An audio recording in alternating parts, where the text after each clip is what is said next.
Welcome back to yet another Tech Entrepreneur Frequently Asked Questions video segment. I'm Michael, one of your coaches. And the thing that I want to focus on for this video is Google's Design Sprint template, right? It is a kind of the key component of that first project that we ask you to complete. And we provide you with a document that is nearly a copy replica of what Google uses in their offices to conduct the design sprint. Before we get into that, just a reminder of what the motivation behind that design sprint is. So with any product, with any idea, there's kind of a vast, array of things that need to be done. And it can be overwhelming if we try to do them all at once. And so if we want to really accomplish a specific goal related to perhaps user experience or the user interface for a tech product, we need to do some pretty serious planning and some pretty serious preparation for that. And that's where the design sprint comes in. So the Google Design Sprint has you focus in on what is known as the challenge statement. And that is pretty much the really focused goal that you have when you complete the full sprint. Is it building out a new feature? Is it redesigning your user interface? Or is it just maybe trying out a new product overall?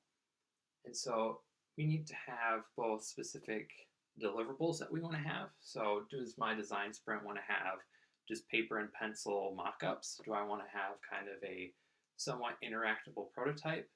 Or do I just want to really plan and get some user feedback? And that's kind of the goal that I'm after for when I'm done with the sprint. All right, so now that we have that kind of in our head, what do we do with this template that we provide you, right? It's a little bit confusing. A lot of it seems kind of irrelevant and arbitrary. We have things like the who, what, and when of your design sprint, budget, allocating time and resources and money, and really in the sense of where you're currently at as an entrepreneur, it might not make really much sense because you could be like on your own. You could be a solo entrepreneur, and a lot of those things that you need to think about are really kind of not needed. But once you expand and as your team grows, it's going to be more important to coordinate efforts. And that's really why we're introducing you to this template, because it's our hope that you find the utility in it, and that as you do more things, as your product grows, as your team grows, that you refer back to kind of the design sprint layout, and you have that framework to make you more successful in the future. As far as completing the project and filling out that design sprint, my recommendation to the students that I've talked to is obviously you have to fill all of it out. If you don't, you'll be dinged and you'll have to go back and redo that project. But I mean, don't sweat it. If literally the who, what, and when is you in your basement, over a weekend, that's completely fine. Or, I mean, in a way, you can try to make it more fancy and say, oh, it was me on Mount Rushmore during Christmas or something like that. I don't know. It's just important for all of it to be filled out. But the things that are most crucial are the challenge statement, kind of your daily plans, and then what your deliverables will be. So we already kind of talked about what that challenge statement should contain. Make sure it's really succinct, well-worded, clear what you're focusing on and what you hope to accomplish. Next is that kind of daily plan, whether it's a 3-day plan, 5-day, 7-day, just write underneath kind of each day, just lay it out like day one. I want to, focus really on what the problem my users are having.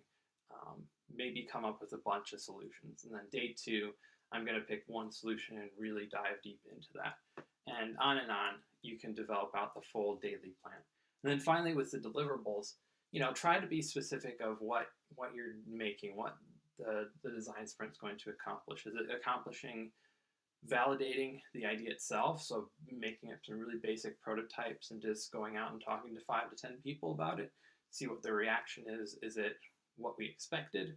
Or it could be I have my product out in the marketplace and I just need to maybe adjust things a little bit, tweak the design, tweak a feature, and that'll be my whole focus of my design sprint is just that one tiny part of my product, and I just want to make sure I get it right when I release it.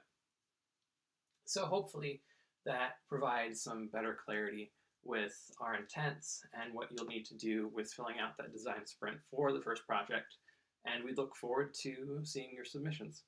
Thanks.